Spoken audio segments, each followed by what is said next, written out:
I shelled out $2,870 for a trip to Dubai. Then my dad gave my seat to my brother-in-law, my aunt's genius CEO, fiancé. I immediately froze my credit cards. "You left us stranded," he screamed at the airport. I'm a 32-year-old male project manager for a commercial signage company based in Fort Worth.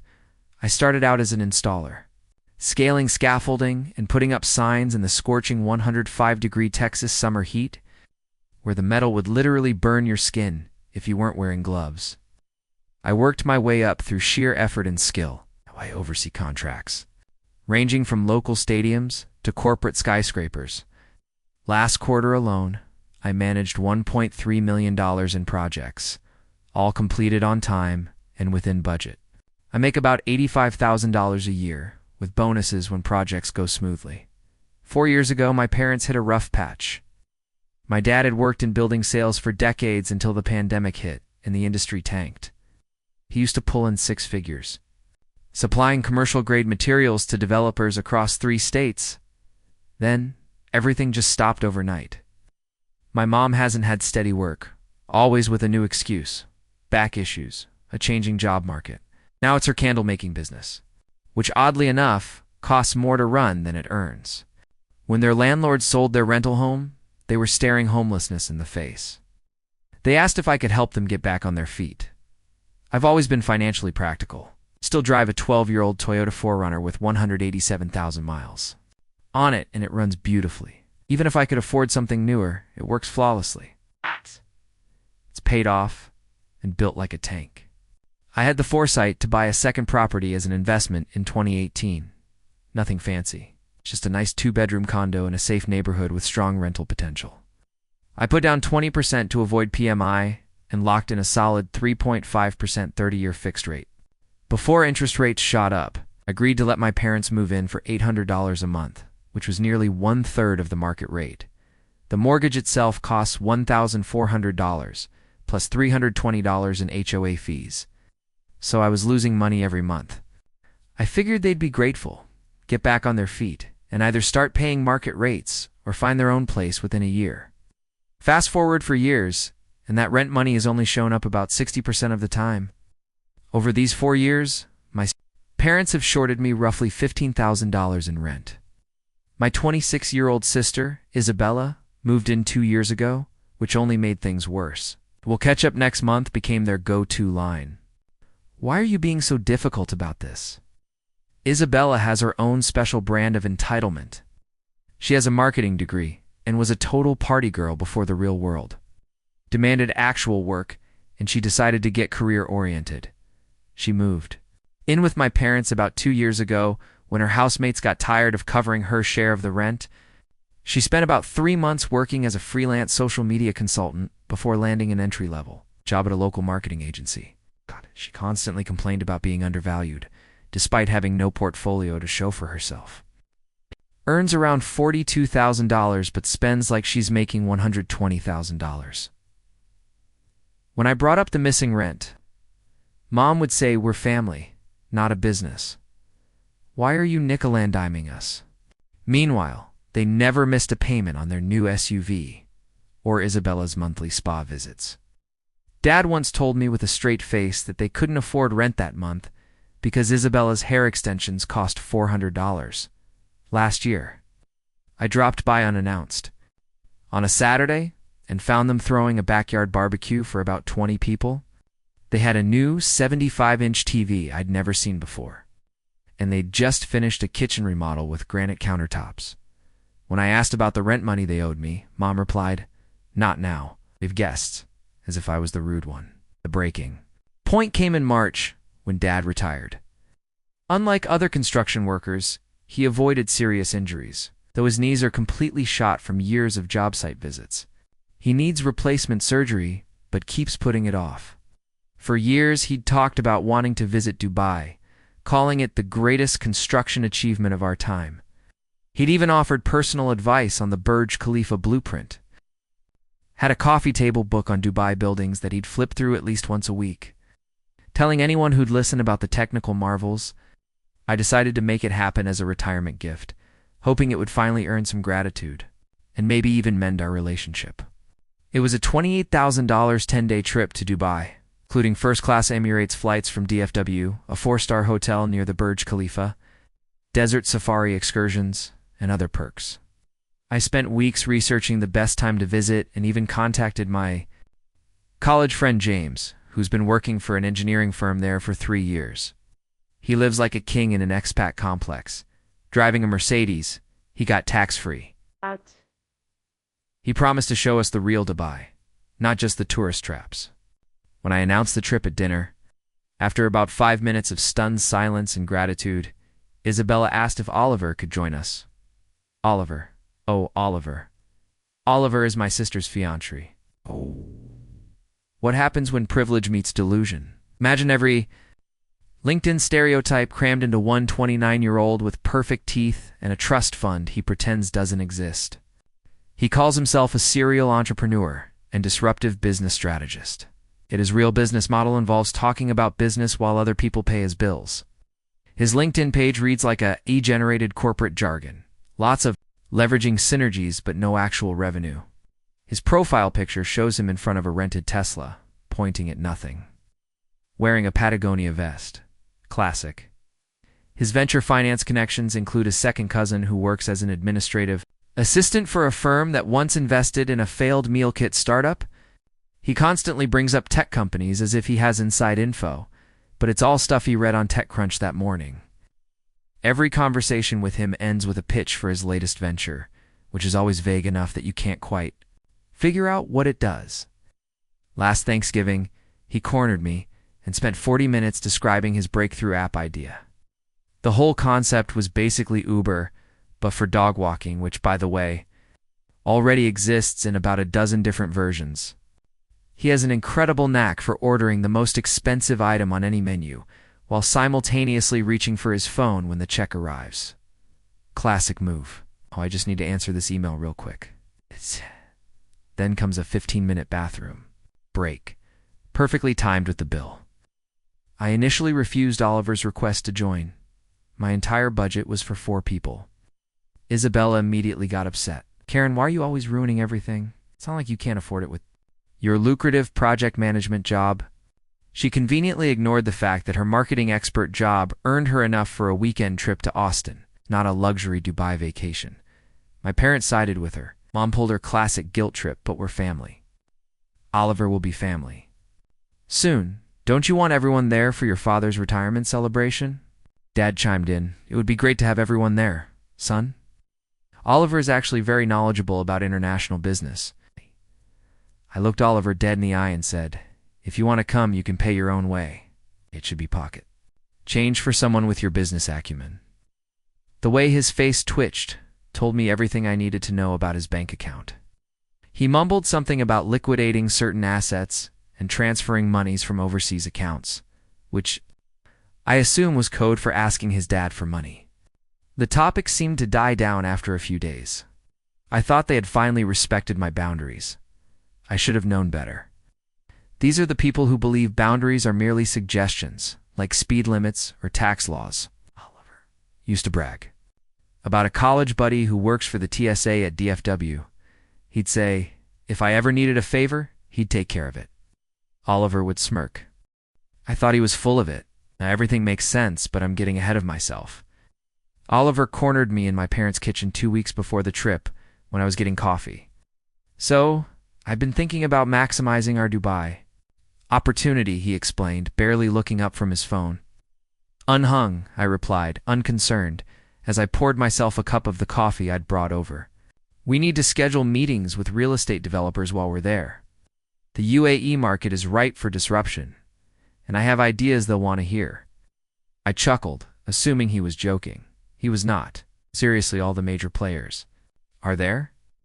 Emaar Properties, Inc., DMAC. This could be an excellent opportunity to secure seed investment for my next venture. Not in the budget, Oliver, I stated. I've already covered the entire $28,000 for the family trip. I had actually looked into these firms while planning the trip. The idea of them meeting with some random American with no portfolio, credentials, or business plan seemed absurd. But this is a once-in-a-lifetime networking chance, he insisted, finally looking up from his phone. I've been working on a new co-living concept that blends work with high-end residential. So, an apartment building that has desks? Inquired, and his eyes narrowed. It's more complex than that. It's about creating synergistic living environments that foster idea sharing while maximizing square footage utility. Right. Still not within the budget. That evening, Isabella confronted me about it, calling me a jerk for not helping Oliver with an important business opportunity. She said I sabotaged his career because I was jealous of his vision. I stood my ground. The trip was for Dad's retirement, not Oliver's imaginary business ventures. Fast forward to the day of departure. My phone buzzed as I was finishing up paperwork for a project. A text message from Mom. We've decided that Oliver will join us on the trip instead of you. He's more entertaining and will take better pictures for social media. Your father agrees that he'll be better company than you. I stared at my phone. My stomach sank. Was this a sick joke? I texted back asking what she meant. She replied, I'm serious. Oliver is taking your seat, and you can always go on another trip sometime. We need Oliver there for his business connections anyway, I replied with one word. Understood. Then I closed my office door and did something they least expected. I called Emirates directly to find out what was going on. While I was sitting in my office 20 miles away, the agent confirmed that I had been checked in for departure in 3 hours. After speaking with officials, I learned that Isabella had contacted Emirates a week earlier, claiming I had a medical emergency. She tried to get the ticket transferred to Oliver's name, but Emirates doesn't allow direct name transfers. Instead, their plan was for Oliver to use my boarding pass to get through security. This wasn't just family drama anymore. This was fraud. I called Emirates back and spoke with the fraud department. I had leverage because everything was booked in my name and with my credit card. While they couldn't block passengers who had already checked in for today's flight, they could flag the return leg for security inspection. I then demanded a full cancellation and refund for the return tickets, citing fraud. Next, I went to Booking.com and canceled the hotel reservations. Then, I called each tour operator and canceled every excursion. I called James in Dubai and explained the situation. They were about to board a flight to a country they'd never visited, believing everything was paid for, but I had canceled it all. They had forced me to give up my own vacation to accommodate Oliver. That is cold, man. He paused. Also completely deserved. What are they going to do once they land? Figure it out, I suppose. Dubai isn't exactly cheap for inexperienced tourists. A decent dinner at a mid-range restaurant could cost $50 to $75 per person. A taxi from the airport to the city center would be about $50. Their emergency cash would be gone within 48 hours. Then I called my bank and reported my credit card as compromised, got a new one with a different number, and temporarily froze my other accounts in case anyone knew my account information. I wasn't taking any chances. These people had shown they felt entitled to my money.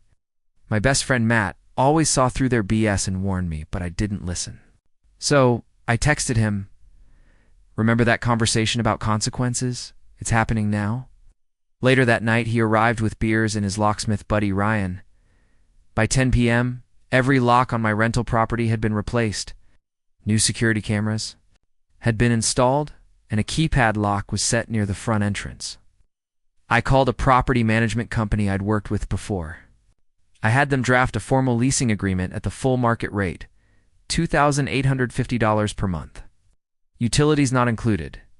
First and last month's rent required immediately upon signing.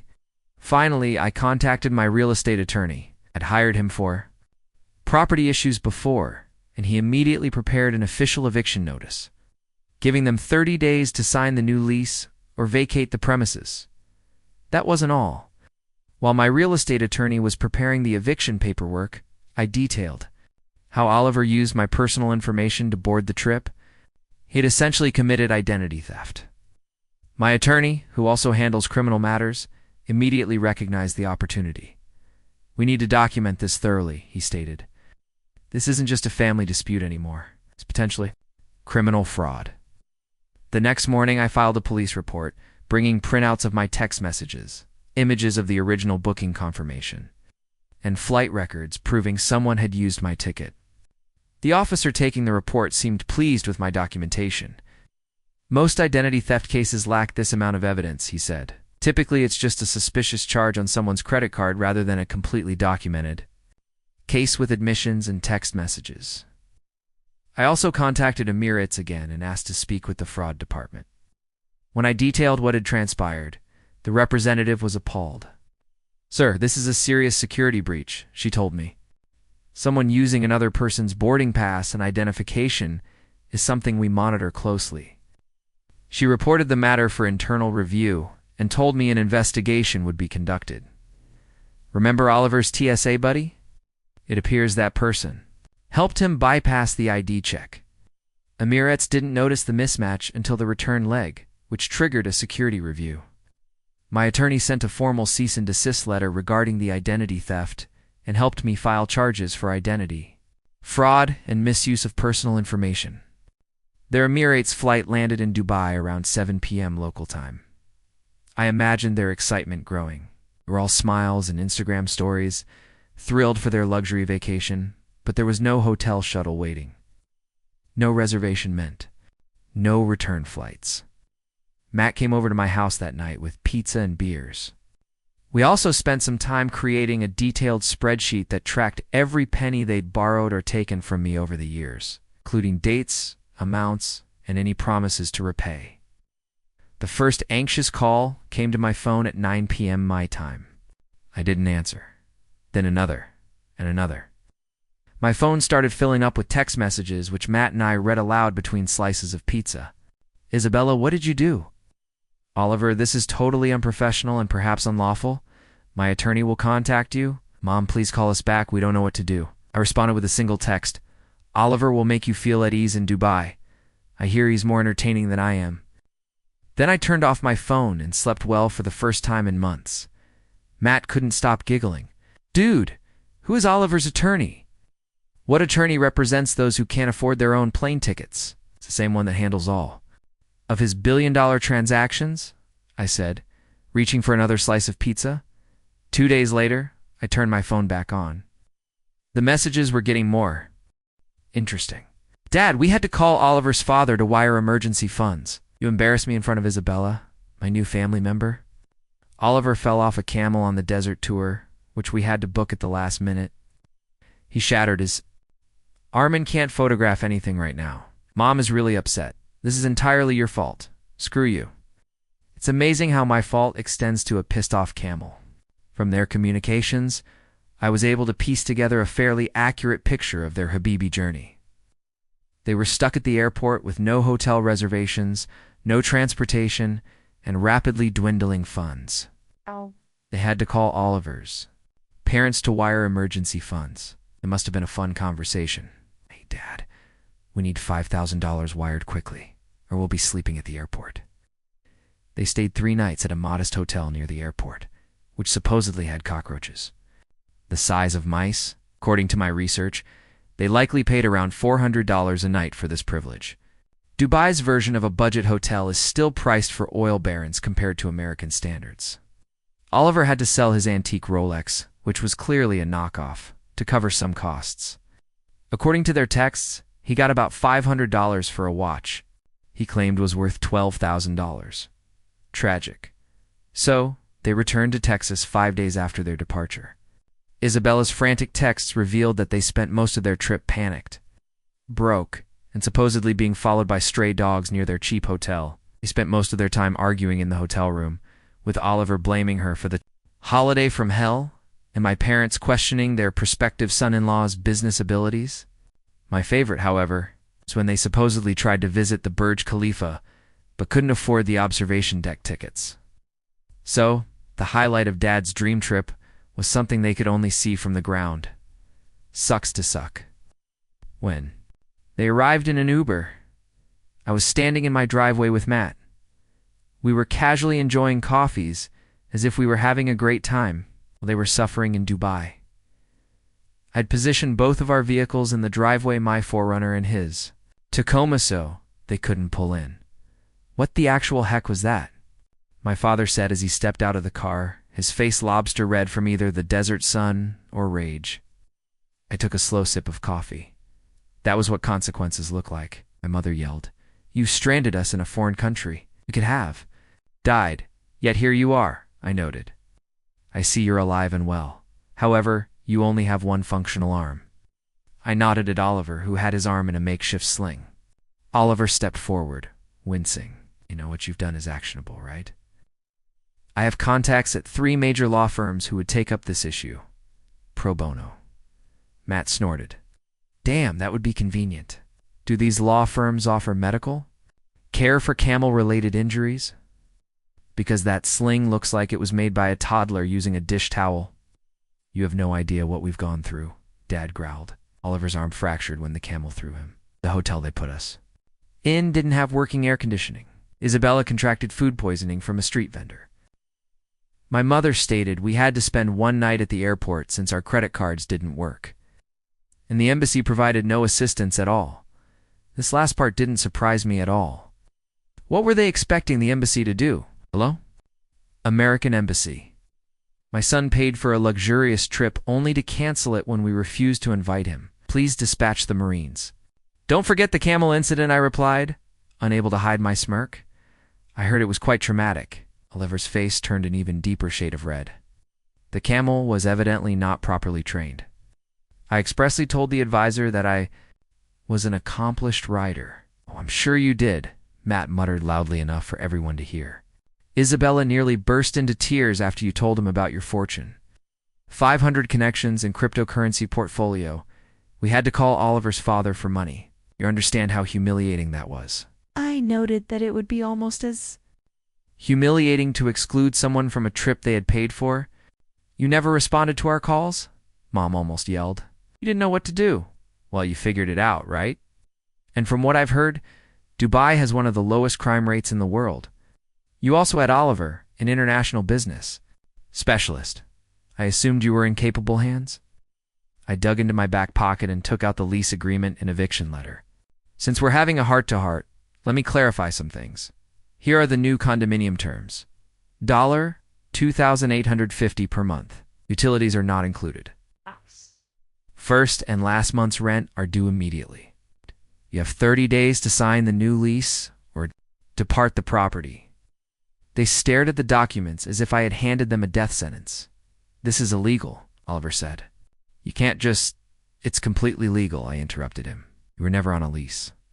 My parents have been month-to-month tenants, paying significantly less than the market rate, and I've chosen to amend the conditions. Everything is written down? Why? Mom asked. We don't have that kind of money right now. Not my problem, I said. I'm sure Oliver's parents can help you out again as they did in Dubai. My father came forward, his voice softening. This is serious, son. We are talking about your family here. No, it's not about family. It's about business. And that is exactly what I'm doing right now. As they turned to leave, I added one last point. Oh, and the locks have changed. You will receive your new keys after signing the lease. And paying the first and last month's rent? Can gain access to your possessions by contacting the property management company specified on page 3. They did not sign the new lease. They also did not leave. a property manager's calls.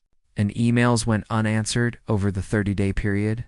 They figured they could wait me out, that I'd eventually soften and let them go back to how things were. They were wrong. I filed for eviction exactly 1 day after the deadline had passed. The hearing was scheduled for 2 weeks later. Throughout that time, they alternated between completely ignoring me and sending manipulative texts. Mother, I raised you better than this. Dad, no son of mine would disrespect his family this way. Isabella, I hope you enjoy destroying our lives for your petty vendetta. Each message confirmed that I had made the correct choice. They never acknowledged their role in creating the crisis. They never offered an apology or accepted responsibility. It was always about what I was doing to them, never what they had done to me. I wasn't sitting around doing nothing while the eviction procedure was underway. The identity theft angle was also moving ahead.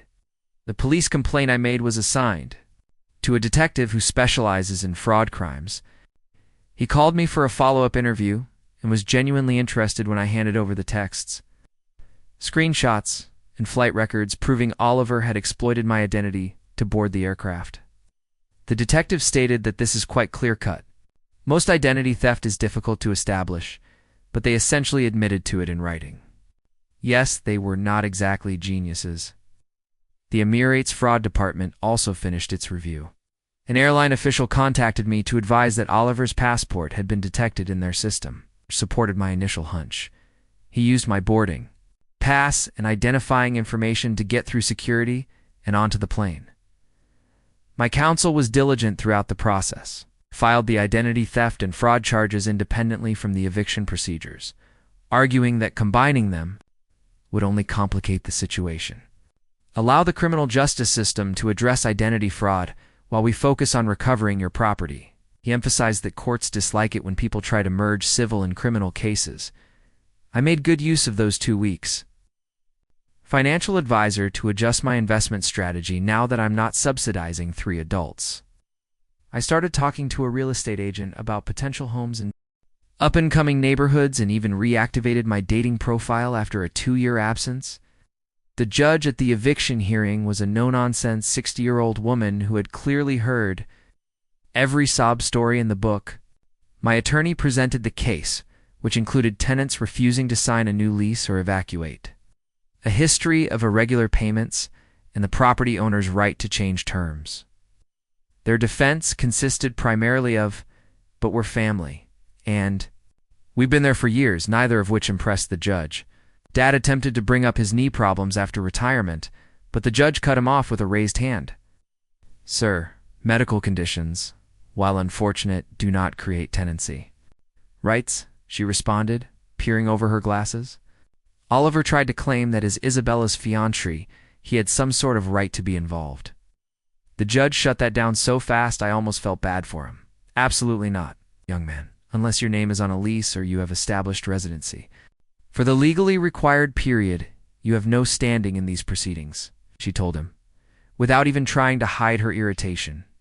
The decision came down in my favor. They had 5 days to vacate the premises. As we exited the courthouse, my mother grabbed my arm. "You cannot do this to us." "Where are we supposed to go in 5 days? Maybe ask Oliver," I suggested. "Isn't he basically part of the family now?" Oliver stepped forward. "My parents are not going to house your family. That is your obligation." I laughed. "It's interesting that your entrepreneurial mindset doesn't extend to fixing real-world problems. What happened to all the UAE investors you were supposed to impress?" "That meeting would have happened if you hadn't ruined the trip," he shot back. "Right," I nodded. I'm sure the sheiks were lining up to throw money at him. "What exactly is your business? I've known you for more than 2 years, yet still have no idea what you do." Oliver had no idea that his identity theft troubles would only get worse. 2 days after the eviction hearing, Isabella and Oliver received papers for the fraud case. The expression on his face when he realized this wasn't going away was priceless. It's like watching someone who has never faced responsibilities suddenly realize that their actions have consequences. They spent the 5 days alternating between begging, threatening, and guilt-tripping. None of it worked. Oh. On day 5, they finally moved out. My parents went to my aunt's house. Despite his prior protests, Oliver and Isabella appeared to go to his parents' home.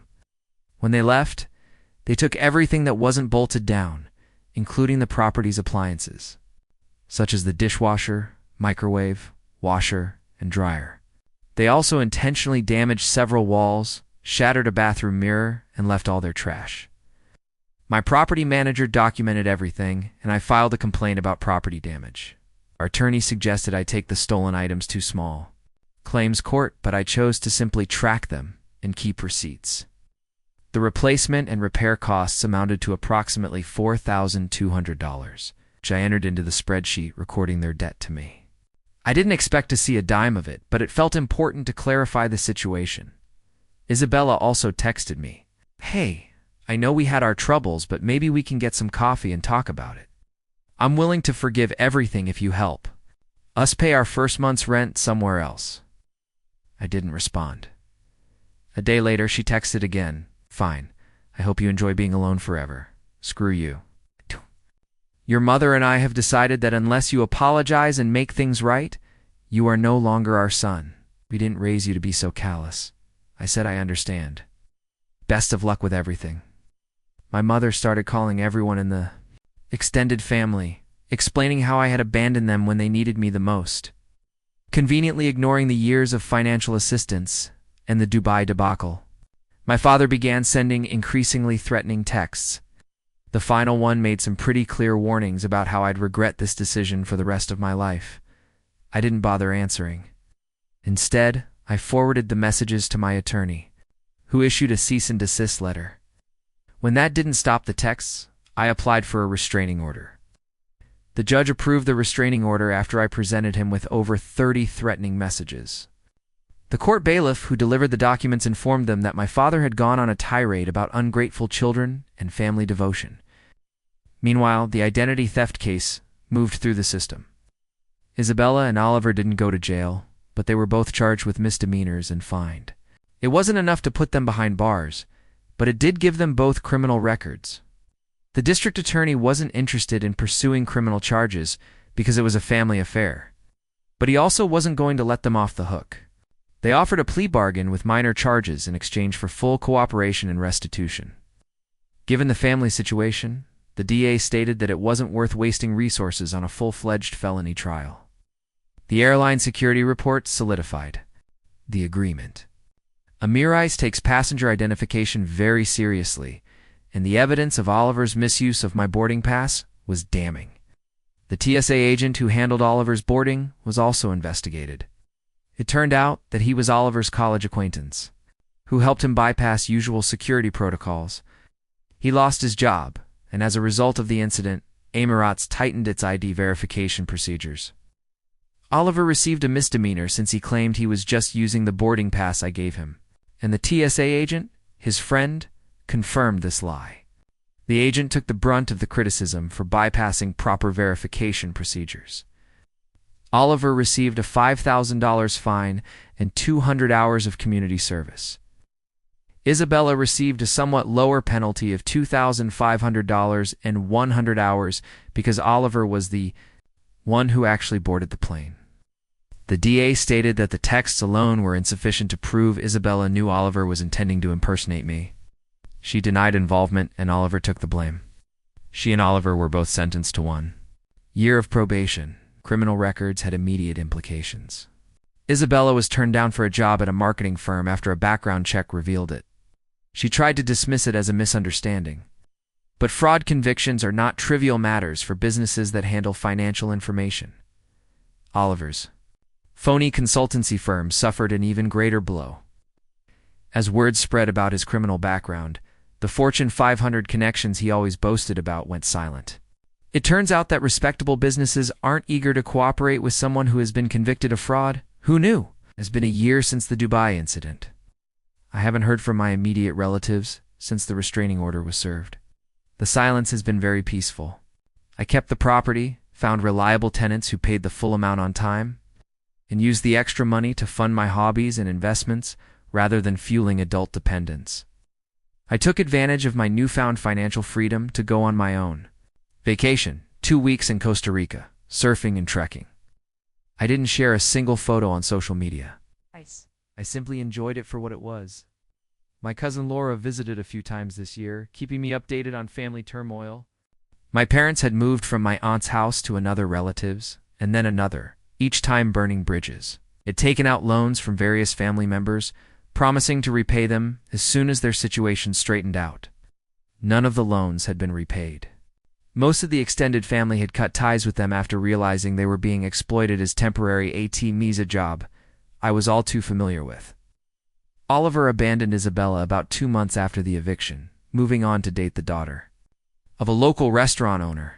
Isabella wasn't doing well. She had lost a lot of money on an online business venture that turned out to be a scam. Oliver's business drive undoubtedly served as an inspiration.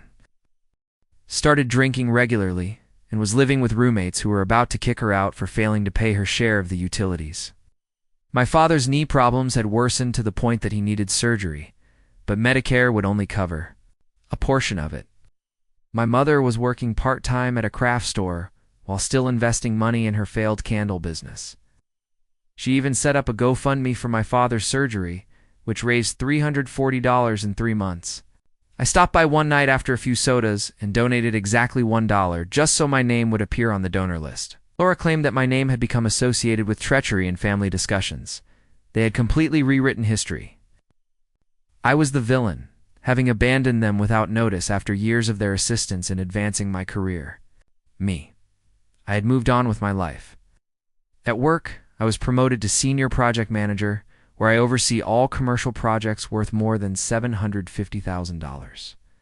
I started dating Kristen, a civil engineer who doesn't believe that family is a blank check, to be cashed at will.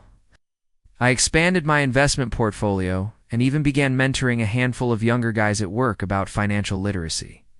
They eventually tried to reach out again. Mom texted me from a new number, wondering if we could meet. Of course, I agreed. I wanted to see for myself how terribly they had messed up. They came over and knocked on my door. My parents and Isabella stood on the porch, looking as if they had aged a decade. "Thank you for seeing us," my father began. I nodded and said nothing. "We've been doing a lot of thinking," my mother added, "about everything that happened. In Dubai, about how we treated you." Isabella sobbed quietly. Oliver had fled when things got tough.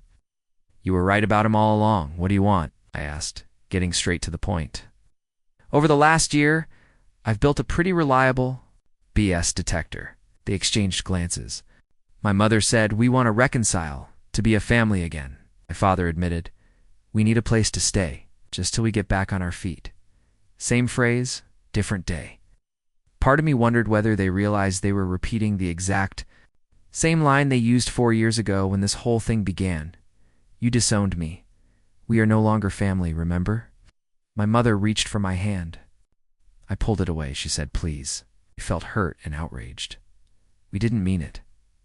"No," I responded. "I meant it at the time. You truly believed that others would continue to support you. You meant it until you ran out of family to feed off of." My father was confused, as if he didn't understand why his apology script wasn't working. In his mind, saying sorry was always enough to reset everything. It never dawned on him that some damage cannot be reversed with words. I'm done. "Not your backup plan," I added. "I'm certainly not going to let you move back into my property after the damage you caused." Isabella's expression soured. "This is still about your foolish trip, right? We both paid for it. I lost my job due to the charges you filed." I looked at her directly. "You were fired because you stole someone else's identity. You understand what it's like when doors close because of something on your record." After several minutes of back and forth, they gave up hope. As they were about to go, I stopped them. I gave my father an envelope. Inside was $3,000. "This is for your surgery," I stated plainly. They looked at the envelope, then at me, with hope in their eyes. "This is not a reconciliation," I continued. "We are closing our accounts. I will not have your health issues on my conscience. Nothing more." My father's hand trembled when he accepted the packet. "Thank you, son," he mumbled. "Don't call me that," I replied, opening the door for them. I watched them walk toward their car, heads down. On the way home, they'd undoubtedly convinced themselves that this was the first step toward re-entering my life. They would be wrong, still waiting for Oliver's lawyer's call.